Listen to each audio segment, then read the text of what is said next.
사도행전 8장 14절에서 25절의 말씀입니다. 14절에서 25절까지의 말씀 같이 일어나서 함께 말씀을 읽기 원합니다. 제가 14절 먼저 읽겠습니다. 예루살렘에 있는 사도들이 사마리아도 하나님의 말씀을 받았다함을 듣고 베드로와 요한을 보내매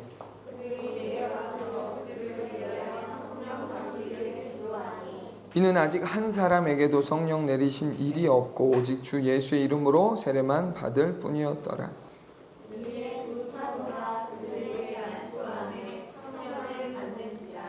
시몬이 사도들의 안수로 성령 받는 것을 보고 돈을 들여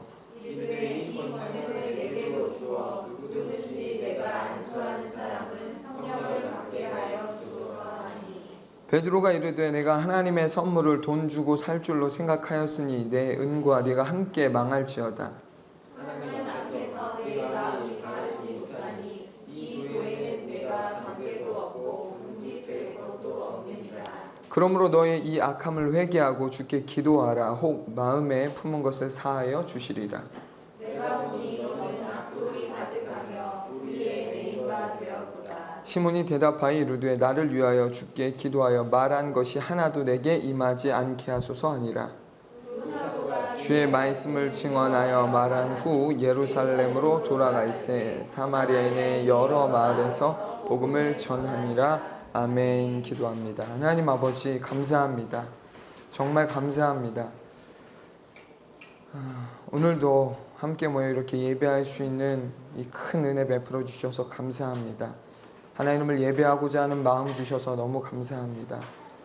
하나님, 이 마음으로 온전히 하나님께 영광 돌려드리기 원합니다. 이것이 비단 이 시간만 아니라 우리의 삶 속에서 끊임없이 함께 계신 하나님과 동행하는 삶을 삶으로 말미암아 우리의 모든 삶이 예배가 되어지기 원하고 우리에게 말씀하신 하나님 앞에 날마다 그 음성 듣기를 원하는 저희 모두가 되어줄 수 있도록 하나님 붙잡아 주시옵소서. 오늘도 우리의 눈과 귀를 열어주셔서 하나님의 말씀을 잘 듣고 또한 깨닫게 하시고 그대로 또한 살아갈 수 있는 성령의 충만한 은혜가 있도록 하나님 붙잡아 주옵소서. 감사드렸고 살아계신 예수님의 이름으로 간절히 기도했습니다. 아멘.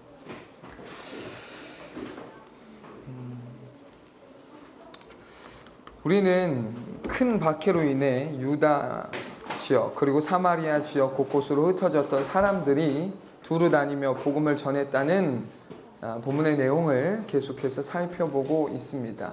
이 일의 시작이 무엇으로 시작되었다고요? 박해로 시작되었다라는 것을 우리는 기억해야 합니다. 하나님은 흩어져 복음을 전했던 그 무명의 사람들을 통해 복음을 확장시키셨습니다. 무명의 사람들 중에서 성경에 그 이름과 행적이 언급된 유일한 사람이 누구죠? 빌립이에요. 빌립.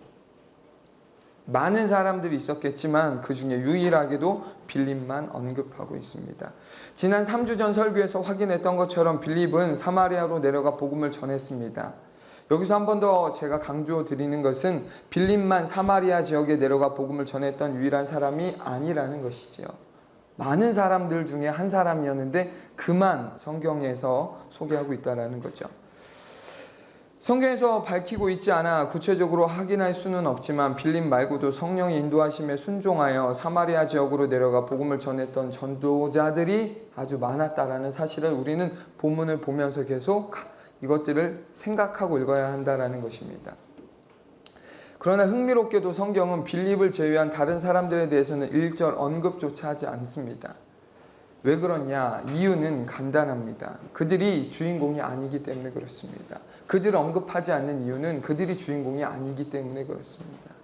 그러면 여러분 빌립이 주인공이어서 빌립을 언급하는 것일까요? 그렇지 않습니다. 빌립도 주인공이 아니에요. 그들을 통해 역사하신 성령님이 주인공이십니다. 그렇게 누가 또 얼마나 많은 사람들이 유대와 사마리아 지역으로 흩어져서 복음을 전했는지 의도적으로 성경은 언급하지 않는 것입니다.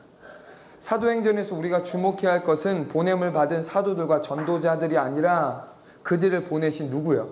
성령을 주목해야 한다는 것입니다. 성령을 주목하라.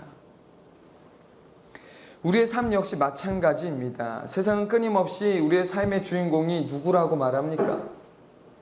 우리 자신이라고 말합니다.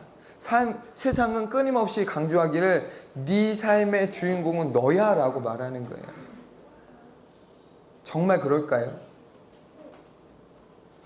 절대 그렇지 않습니다. 우리 삶의 주인공은 우리가 아니며 그럴 수도 없습니다. 우리가 주인공일 수가 없어요. 이것을 알고 인정하는 것이 믿음의 시작인 줄 믿으시기 바랍니다. 하나님을 믿는 믿음의 시작이 뭔지 아세요? 내 인생의 주인이 내가 아니다. 나는 내 인생의 주인공이 될 수 없다 라고 시작하는 거예요. 그것으로부터 시작하는 것입니다. 왜 우리의 삶이 우리가 주인공이 아닐까요? 그럴 수 없을까요?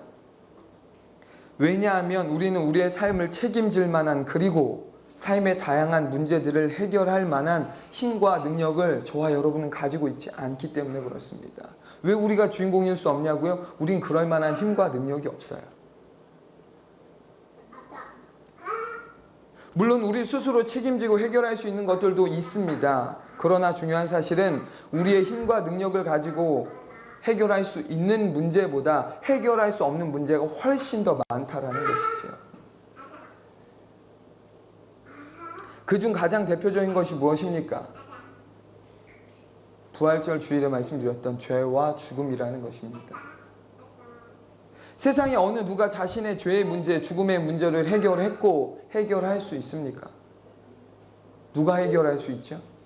어느 누가 자신의 죄를 해결할 수 있고 이 사망 권세로부터 자유로울 수 있습니까? 예수님 외에 어느 누구도 이 문제를 해결할 수 없습니다. 그렇게 예수님께서 친히 십자가의 죽음과 부활을 통해 이 문제를 해결해 주신 것이죠. 이것이 바로 복음이요, 이 복음을 믿는 사람이 크리스찬입니다. 그렇게 크리스찬은 자기 자신에게 집중하지 않을 뿐만 아니라 자신을 인생의 주인이요, 주인공으로 생각하지 않는 것입니다. 성령님은 그런 사람에게 하나님의 일을 맡기시며 그런 사람을 통해 하나님을 행하시는 것입니다. 그 내용이 뭐예요? 사도행전인 거예요. 그러니까 다시 한번 거듭 말씀드리는 것은 무엇이냐? 사도행전에서 우리가 주목해야 될 것, 성경에 주목시키는 것은 뭐예요? 우리의 눈의 포커스를 어디에 맞추라는 거예요? 드러난 사람이 아니라 드러나지 않는 성령을 주목하라는 것이죠. 본문에서 유대와 사마리아 지역으로 내려가 복음을 전했던 빌립과 무명의 사람들이 바로 그런 사람들이었다라고 하는 것이죠. 성령 하나님은 그들을 통해 영적으로 몹시 척박하고 황량했던 사마리아 지역에 부흥의 은혜를 베풀어 주셨습니다. 그것이 지난주 말씀이잖아요. 그 결과 수많은 사마리아인들이 복음을 듣고 회개함으로 세례를 받았습니다. 그들 중에 지난주 말씀에서 살펴보았던 누구도 포함되어 있었습니까? 마술사 시몬도 포함되어 있었다라고 성경은 말하는 것이죠. 당시 사마리아 지역에서 절대적인 영향력을 발휘하던 시몬이 복음을 듣고 세례를 받았다라는 건 사마리아인들 중 상당수의 사람들이 복음을 듣고 회심을 했다는 것을 의미하는 것이기도 합니다. 누가 변화되었는데?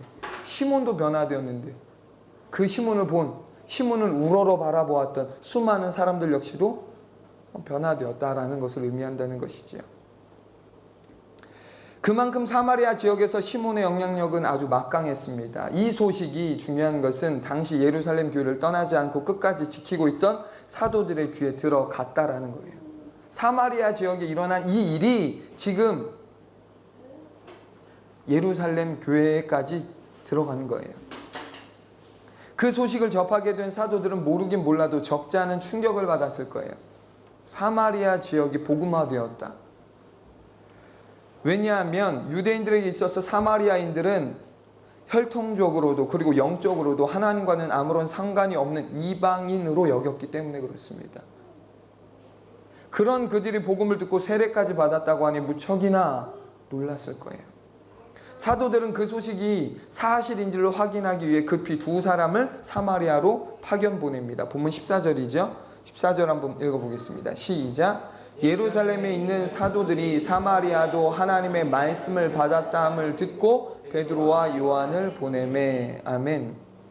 예루살렘 교회 사도들이 사실 여부를 확인하기 위하여 파견한 두 사람은 다름 아닌 베드로와 요한이었습니다.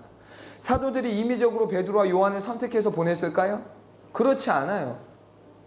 성령께서 사도들에게 지명한 두 사람이 바로 베드로와 요한이었다라는 것이죠. 사마리아에 도착한 베드로와 요한 두 사도가 예루살렘에서 들었던 소문이 사실임을 확인하는 데에는 그리 오래 걸리지 않았을 것입니다. 그도 그럴 것이 앞서 말씀드린 것처럼 사마리아인들 중 소수의 몇 사람이 복음을 듣고 회개함으로 세례를 받은 것이 아니라 대다수의 사람들이 복음을 듣고 회개하여 세례를 받았기 때문에 그렇습니다. 지역이 통째로 바뀌어버린 거예요. 지역이 통째로. 굳이 지나가는 사람들을 붙잡고 사실 여부를 확인하기 위해 당신은 유일한 구원자이신 예수님을 믿습니까? 라고 물어볼 필요도 없었다라는 거예요. 왜냐하면 복음으로 말미암는 큰 기쁨이 이미 그들의 얼굴과 말투, 눈빛, 행동을 통해 드러나고 있었기 때문에 그렇습니다. 물어보지 않아도 달라진 게 느껴지는 거예요. 다름이 느껴지는 거예요. 베드로와 요한 두 사도는 사마리아인들도 복음을 듣고 세례를 받았다는 소문이 누군가 꾸며낸 거짓말이거나 부풀려진 이야기가 아니라 진짜라는 것을 그들의 두 눈으로 직접 확인하게 된 것입니다.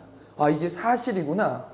이 말도 안 되는 이 일이 진짜 일어났구나 라고 하는 것을 확인하게 된 거예요. 하지만 그것만 확인하게 된 것이 아니라 성경은 사마리아인들이 이 복음을 믿고 세례까지 받았지만 아직까지 한 사람도 그들 중에 성령을 받은 사람이 없었다라는 사실 역시도 그들이 확인했다라는 내용을 언급하고 있습니다.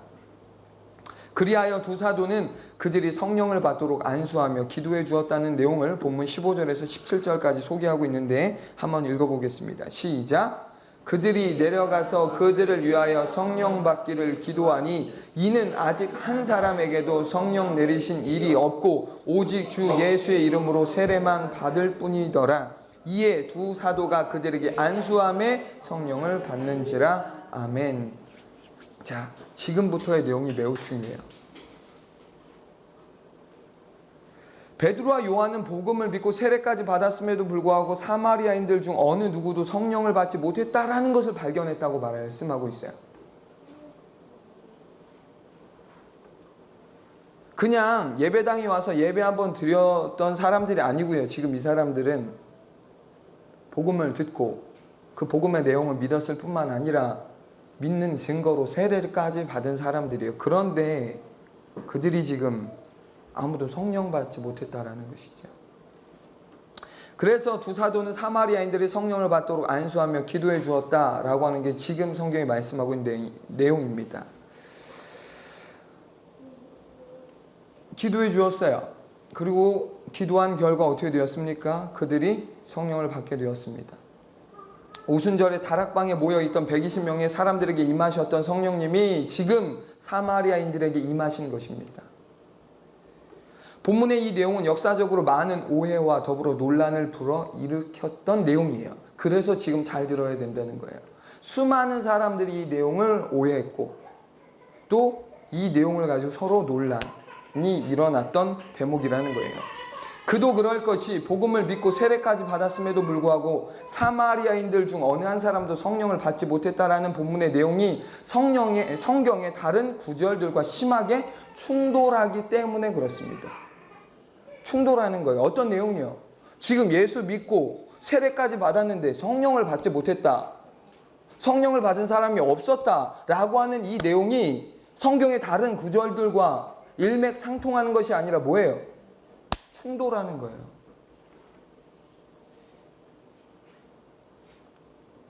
여러 구절들 중에서 우리는 이 충돌하게 되어지는 이 여러 구절들이 있는데 우리는 가장 대표적인 한 구절을 한번 살펴보려고 합니다. 고린도전서 12장 3절이에요. 시작! 그러므로 내가 너희에게 알리노니 하나님 영으로 말하는 자는 누구든지 예수를 저주할 자라 하지 아니하고 또 성령으로 아니하고는 누구든지 예수를 주시라 할 수 없느니라. 아멘.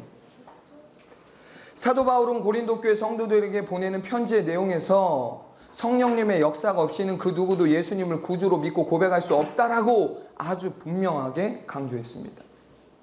성령의 역사 아니면 예수를 주라, 예수를 구원자라 말할 수 없다라는 거예요. 이것이 비단 사도 바울만의 개인적인 주장일까요? 그렇지 않습니다. 멀리 볼 것도 없이 사도행전 2장 38절을 보면 사도 베드로가 회개하고 세례를 받아 죄사함을 얻으면 성령을 받게 된다라고 설교한 내용을 통해서도 우리는 확인할 수 있어요. 베드로도 그렇게 얘기했어요. 뭐라고요? 회개하고 세례를 받아 죄사함을 얻으면 그 사람은 성령 받는다라고 분명히 설교했다고요. 이상과 같은 성경의 증언들을 통해 우리는 복음을 듣고 예수님을 유일한 구원자로 믿음으로 세례를 받는 과정 하나하나가 다 성령님의 역사의 은혜라는 사실을 확인하게 되어지는 거예요. 성령님의 역사와 성령님의 은혜 아니면 불가능하다는 얘기예요. 믿어지지 않아요. 예수가 구원자라고 말이 안 돼요. 하나님의 아들이라고 말이 안 돼요. 부활했다고 말이 안 돼요. 믿어지지 않는다니까요. 그런데 그것이 믿어지고 그 믿어짐의 결과 그 증거로 세례까지 받는다, 받았다. 그런데 성령을 받지 못했다. 이 말씀을 자세히 우리가 상고해 봐야 한다는 거예요.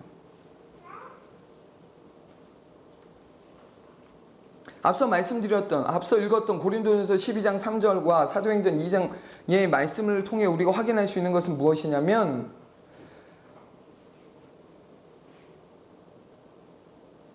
사마리아인들이 복음을 믿고 세례까지 받았다라는 것은 성령의 역사여 은혜라는 것은 확실하다는 거예요. 그건 확실한 거예요. 그러나 문제는 무엇이냐?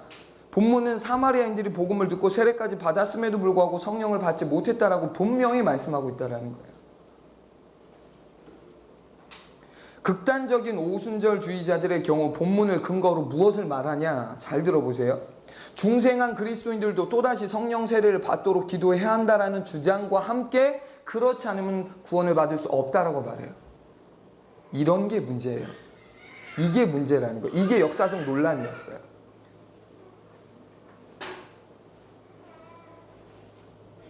그들의 치명적인 문제점은 무엇이냐? 믿음, 즉 중생과 성령 세례를 구분하는 거예요. 믿음과 성령 세례를 구분하는 거예요. 별개라고 말하는 거예요. 그리고 더 나아가 성령 세례를 특별한 현상, 영적인 체험으로 국한시킨다는 거예요. 성령 세례 받았습니까? 라고 하는 것을 무엇으로 국한시킨다고요? 어떤 체험으로 국한시키는 거예요. 보고, 듣고, 몸이 흔들리고 어떤 체험 말이에요.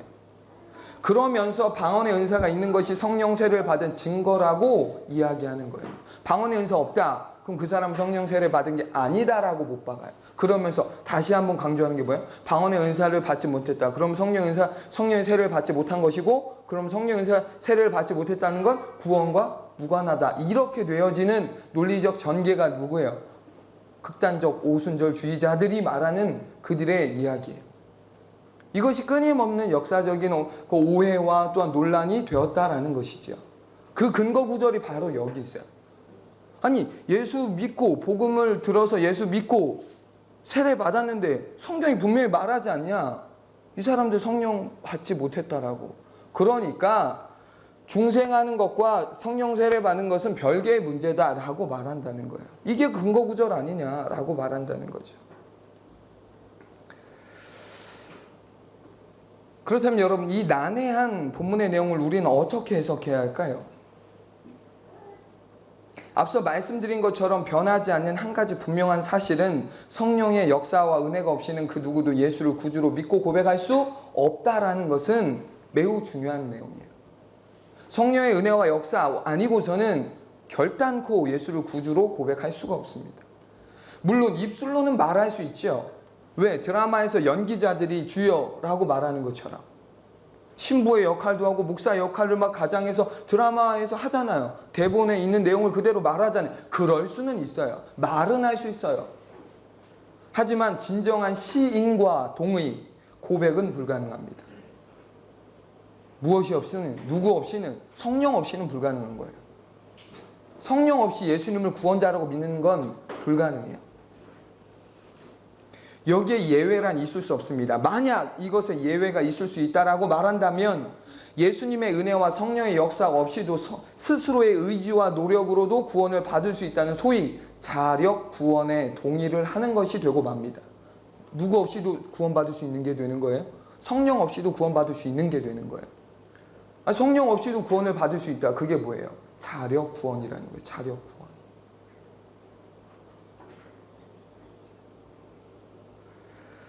이런 맥락에서 사마리아인들이 복음을 듣고 세례를 받은 것은 분명한 성령의 역사가 맞습니다. 그러나 여기서 우리가 알고 있어야 할 한 가지 사실은 무엇이냐? 본문에서 사마리아인들처럼 믿는 것과 성령의 강림이 항상 동시에 일어나는 것은 아닐 수도 있다는 사실이에요.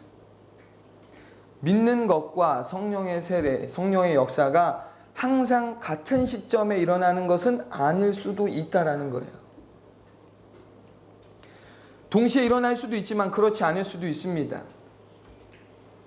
그런 경우는 사도행전에서 또 확인할 수 있어요. 그러니까 무엇입니까? 성령의 강림은 철저히 하나님의 때와 시기에 이루어지는 일이다라고 하는 것으로 우리는 이 의문을 마감해야 한다는 거예요.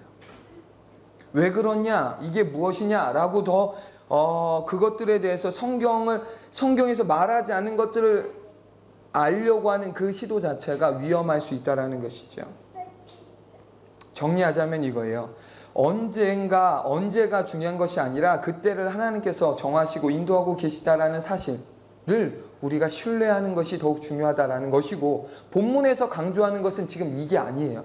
지금 이것을 얘기하고 싶은 거예요. 본문에서 강조하는 것은 중생과 성령 세례가 지금 어떻게 일치하지 않는 이것에 대해서 우리가 관심을 가지라고 말하는 것이 아니라, 본문에서 관심을 가지라고 우리를 유도하는 것은 무엇이냐? 전도자 빌립을 통해 사마리아인들에게 성령을 주실 수도 있었지만 그렇게 하지 않으시고 누구를 통해 주셨습니까? 베드로와 요한이라고 하는 사도들을 통해 사마리아인들에게 성령을 임하게 하신 이유를 성경은 우리로 하여금 주목하게 하고 있다는 거예요.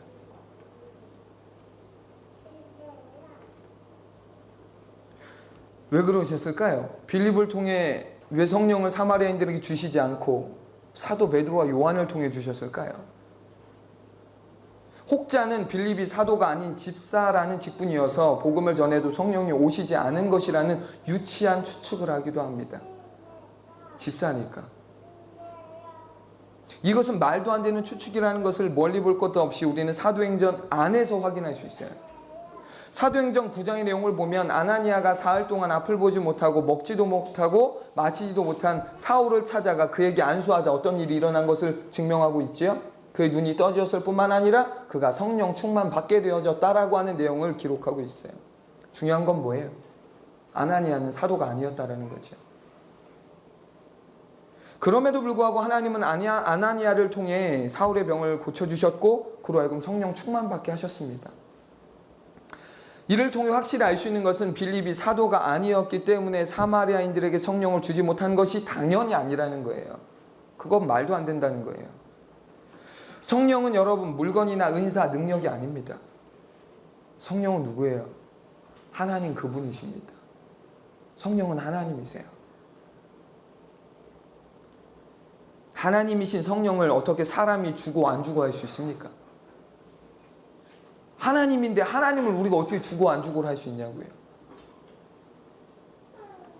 사람은 그저 통로에 불과합니다. 그 이상도 그 이하도 아니에요. 그러니까 베드로와 요한이 기도를 해서 사마리아인들이 성령을 받게 된 것도 아니라는 거예요. 이것도 확인할 수 있는 거예요. 베드로와 요한이 사도였고 또한 그들이 기도를 해서 이들이 지금 성령을 받게 된 것도 아니라는 거예요. 하나님께서 베드로와 요한을 통해 사마리아인들에게 성령을 주시려고 계획하셨고 그 계획대로 일이 이루어졌다라는 거예요. 사도들이 기도해서 성령 받아라라고 하면 성령 받게 되냐? 말이 안 돼요.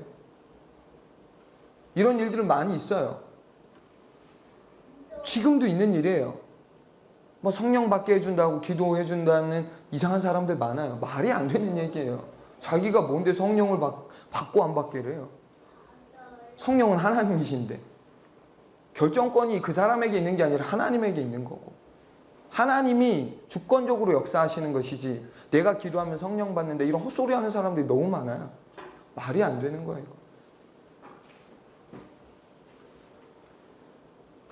앞서 드렸던 질문으로 돌아가서 그렇다면 왜 하나님은 빌립이 아닌 베드로와 요한 두 사도를 통해 사마리아인들에게 성령을 베풀어 주셨냐라고 하는 거예요. 왜?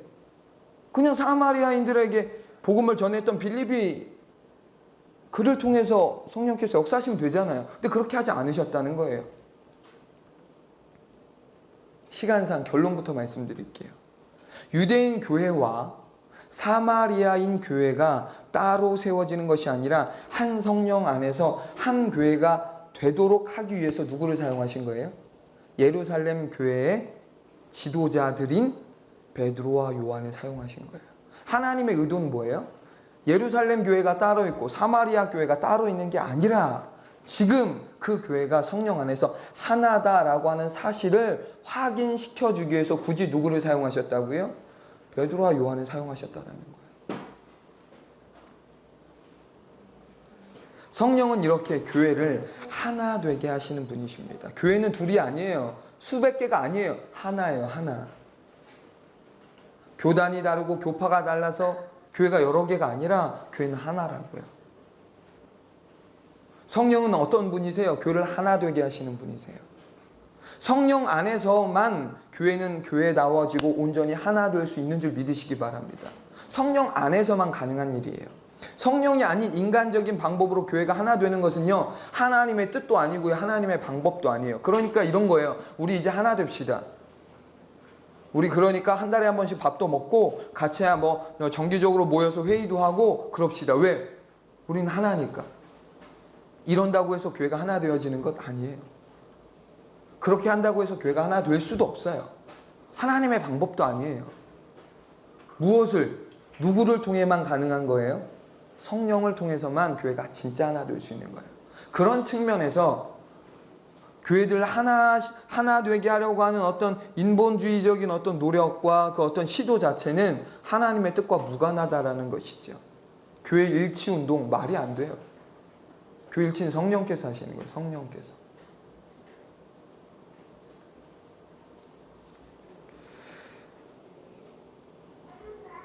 본문의 내용으로 돌아가서 본문의 내용은요, 유대인 교회와 사마리아 교회가 성령 안에서 하나 되어지는 놀랍고 아름다운 역사를 소개하는 것으로 끝나지 않아요. 무엇까지 소개하고 있습니까? 불미스럽고 황당한 일을 추가적으로 소개하고 있어요. 그 일이 무엇이냐? 베드로와 요한 두 사도들이 사마리아인들에게 안수를 하자 성령이 임하시는 장면을 목격한 마술사 시몬의 이 모습이에요. 그 모습이 어떻죠? 본문 18절에서 19절 한번 읽어보겠습니다. 시작. 시몬이 사도들의 안수로 성령 받는 것을 보고 돈을 들여 이르되 이 권능을 내게도 주어 누구든지 내가 안수하는 사람은 성령을 받게 하여 주소서 하니. 돈 주고 이런 능력을 할 수 있는 권능을 내게도 달라는 거잖아요. 이런 말도 안 되는 일을 이때만 있는 게 아니라 지금도 있어요. 지금도 있다고요. 성경은 의도적으로 사마리아인들에게 성령이 임했던 당시의 상황에 대해서 전혀 언급하지 않습니다. 지금 무슨 말을 드리는지 아시겠어요?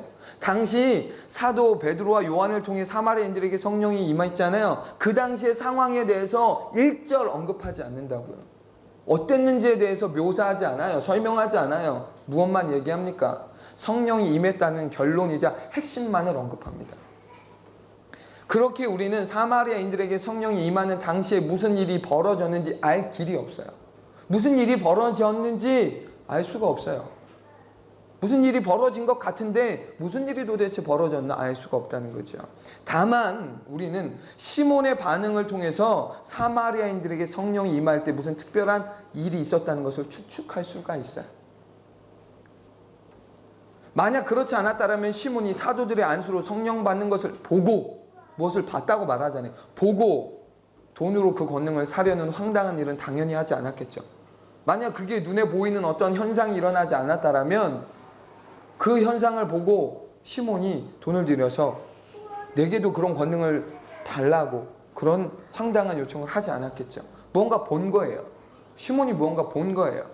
어쩌면 오순절 다락방에서 임했던 그 놀라운 그 성령의 역사와 같은 일이 사마리아 땅에도 일어났을 수도 있어요. 그러나 그것에 대해서 일절 언급하지 않는다는 거죠. 거기에 관심을 두지 말라는 거예요. 어떤 특별한 현상에 관심을 두지 말라는 거예요.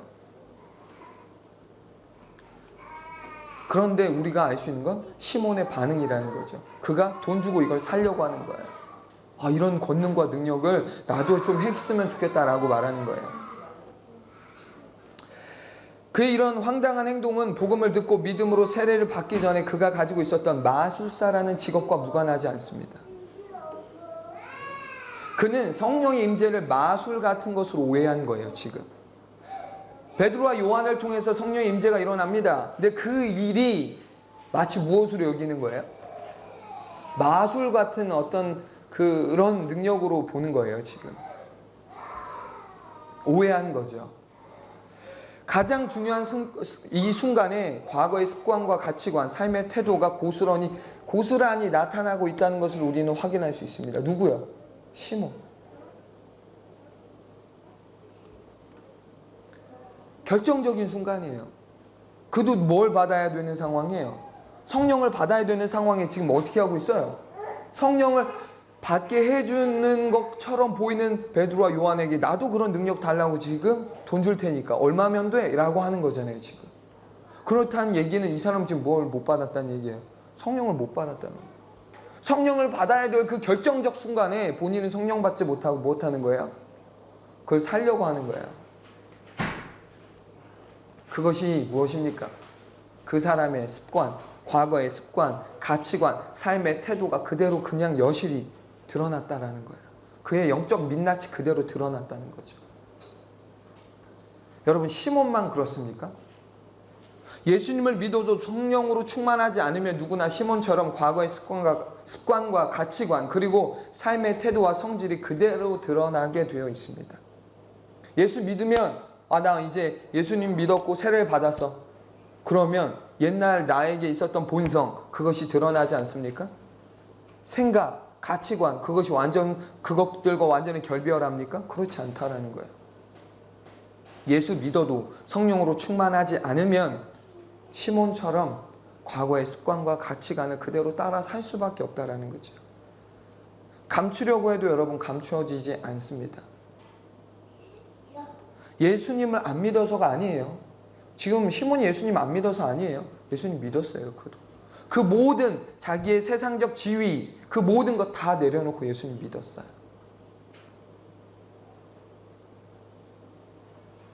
그런데 문제는 뭐예요? 그가 성령으로 충만하지 않은 거예요. 지금 성령을 못 받았다. 성령 충만하지 않은 거예요. 그러니까 뭐예요? 옛날 삶의 방식이 그대로 드러나는 거예요. 그 민낯이 그대로 드러나는 거예요. 그 추악함이 그대로 드러나는 거예요. 그의 정욕이 그대로 드러나는 거예요. 누구도 예외가 아니라는 거예요. 저와 여러분도 예외가 아니다라는 거예요. 예수님 믿고 예배 드려요. 그러나 저와 여러분이 성령으로 지금 충만하지 않으면 뭐가 되는 거예요? 예수 믿기 전에 내 모습과 똑같은 거예요. 다를 게 하나 없는 거예요. 생각하는 거, 행동하는 거, 말하는 거, 원하는 거 다 똑같은 거예요. 예수 안 믿어서가 아니라 성령 충만하지 않아서 그런 거예요.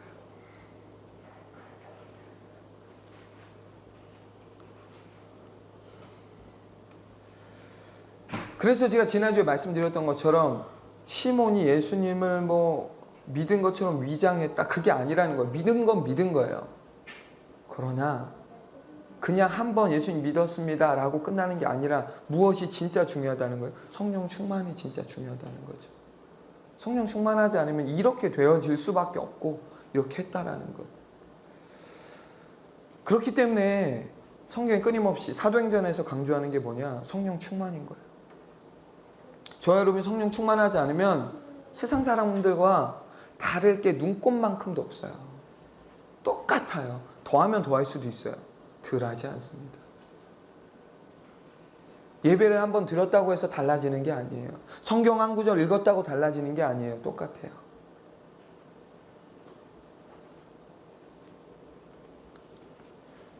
그렇게 우리가 날마다 무엇해야 되냐? 성령 충만해야 되는 것입니다. 옛 습관과 옛 과거의 어떤 그 삶의 패턴으로 돌아가지 않을 수 있는 유일한 방법은 뭐예요? 노력이나 의지가 아니에요. 결단이 아니라고요. 성령 충만이에요. 그분이 나를 온전히 사로잡아야 돼요. 그러면 제가 금요일날 말씀드렸지만 정죄하려고 하는 마음이 아니라 긍휼한 마음이 들더라고요. 당신 예수님 믿는 사람이라고 정말 그렇게 얘기하고 어느 교회 다닌다고 말하고 목에는 나무 그 십자가 목걸이를 늘 이렇게 하고 다니면서도 버젓이 한 손에는 담배를 피면서 길을 걸어가는 그분을 보면서 저는 저 사람 뭐야? 라고 하는 정죄가 아니라 제 안에 성령께서 주시는 마음. 옛날 저였으면 그 사람을 정죄하기 바빴다니까요. 비난하기 바빴을 거예요. 그러나 성령께서 제 마음을 주장하시니까 어떤 마음이 드냐? 어쩌다가 왜 그럴까?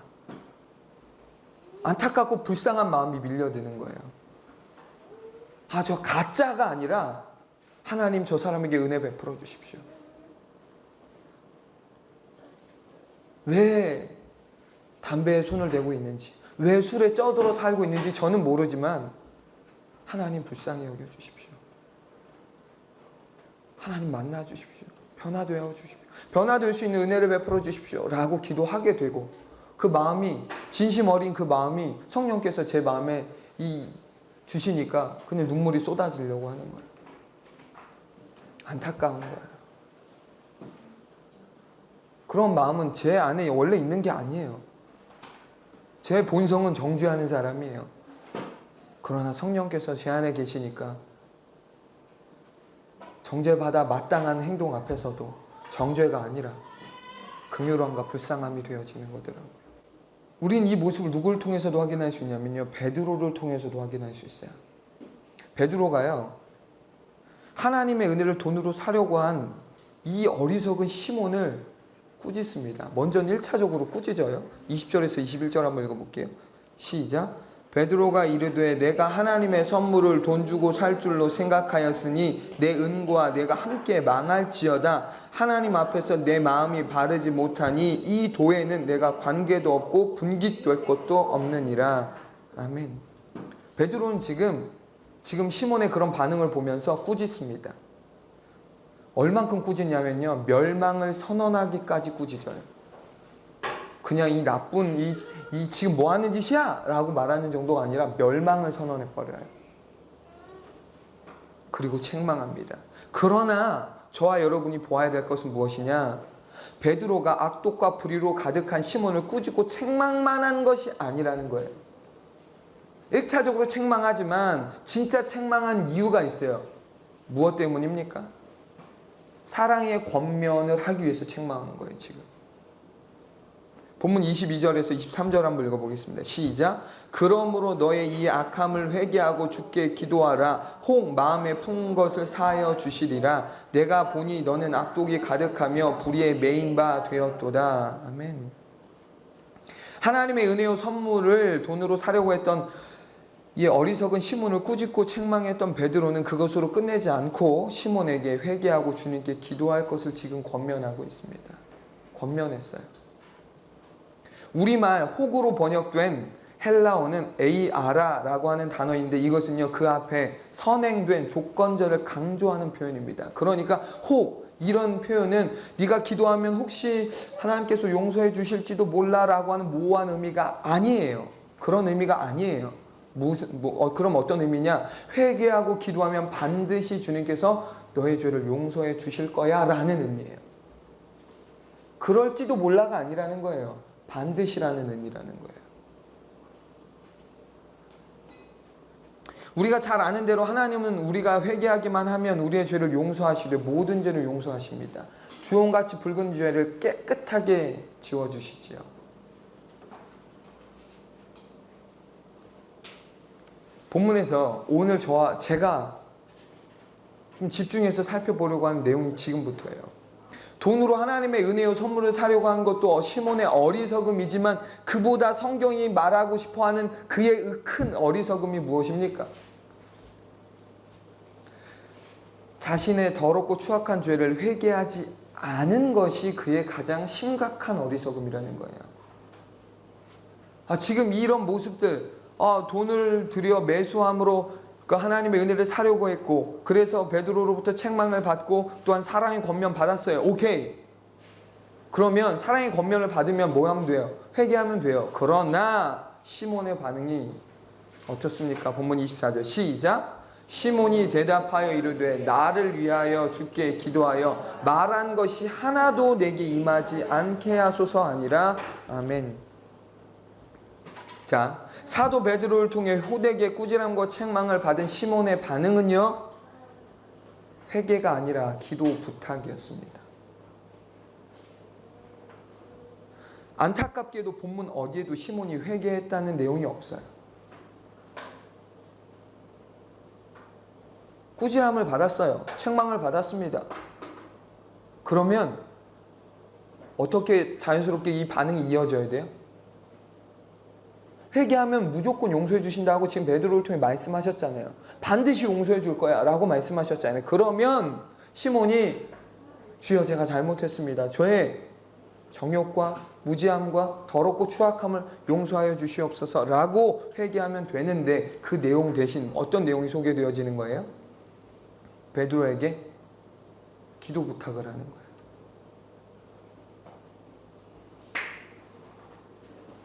날 위해 기도해 주십시오. 지금 당신이 말한 이 무서운 일이 내게 일어나지 않도록 기도해 주십시오 라고 지금 기도 부탁을 했다는 거예요. 시몬이 관심을 가진 건 뭐예요? 회개가 아니라 그 저주와 멸망으로부터, 그 문제로부터, 그 어려움으로부터 그냥 피하는 것이 그의 원함이었어요. 그의 요구였어요. 하나님은 그의 죄를 용서해 주시기 원하는데 지금 시몬은 어리석게도 죄 용서가 아니라 그냥 그로 말미암는 어려움, 그로 말미암는 어떤 저주 그런 것들로부터만 벗어나기 원했다라는 거예요. 그러면서 사도 베드로에게 기도 부탁을 했다라는 거예요.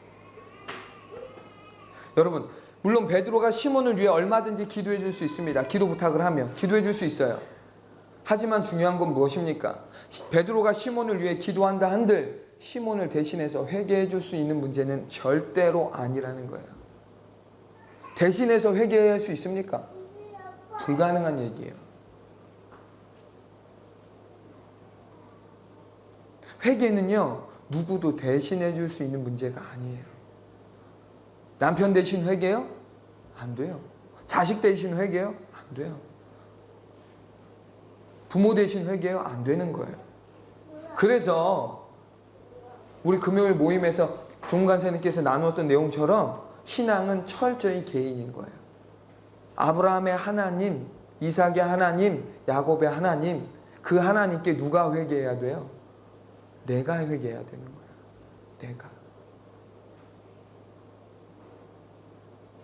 내가 회개를 많이 하면 하나님께서 나의 기도를 어여삐 여기사 남편의 죄를 용서하시고 아내의 죄를 용서하시고 자식의 죄를 용서하신다.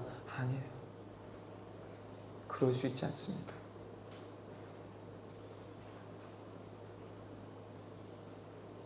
회개는 내가 하는 거예요. 내가 해야 되는 게 회개예요. 문제는 근데 뭐예요? 시몬처럼 회개하지 않는 거예요. 회개하면 반드시 용서해 주신다라고 분명히 말씀하셨는데 회개하지 않는 거예요. 회피하는 거예요. 회개가 아니라 회피하는 거예요, 지금. 여러분, 시몬의 가장 큰 어리석음이 무엇인지 아시겠습니까? 돈을 주고 지금 하나님의 은사와 하나님의 그 선물과 하나님의 은혜를 돈을 주고 사려고 한 게 아니에요. 성경이 말하고 싶어하는 시몬의 진짜 어리석음은 그게 아니에요. 회개를 거부한 거예요. 회개를 회피한 거예요. 그게 가장 시몬의 큰 문제였고 또 어리석음이었다라는 사실이죠. 그러면서 부탁하는 거예요. 사도 베드로요, 나를 대신해서 기도해 주십시오. 내게 이런 일이 일어나지 않도록. 여러분, 기도 부탁해야죠. 기도 부탁해야 돼요. 그러나 대신 회개를 해야 되는 것 같은 이런 중요한 문제는 기도 부탁할 수 있는 문제가 아니에요. 내가 해야 되는 거예요. 철저히 내가 해야 되는 거예요. 회개하지 않는 완악함, 회개를 미루는 악한 습관이 여러분 시몬의 가장 큰 어리석음이라면 이 모습이 저와 여러분에게 없는지를 돌아보셔야 돼요. 혹시나 내게 이런 모습이 있지는 않은지.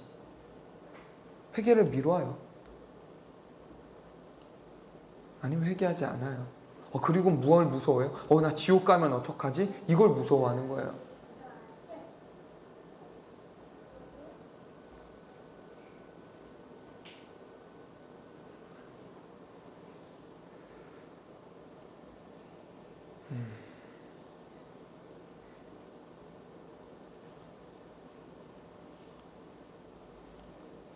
회개는 하나님의 진짜 큰 은혜라고 하는 사실을 저와 여러분이 분명히 알고 믿게 되어졌으면 좋겠습니다. 회개합시다. 회개해야 합니다. 라고 말하는 것이 듣기 싫은 잔소리가 아니라 그것이 정말 하나님이 우리에게 손 내밀어 주시는 은혜의 손길이라고 하는 것. 그래서 우리 안에 어떤 모습이 없어야 되는 거예요? 우리 안에서 지금 성경에 왜 굳이 시몬의 이런 어리석고 바보 같은 모습을 기록해 놨겠습니까? 이 모습이 우리한테 있기 때문에 그런 거예요. 이 모습이.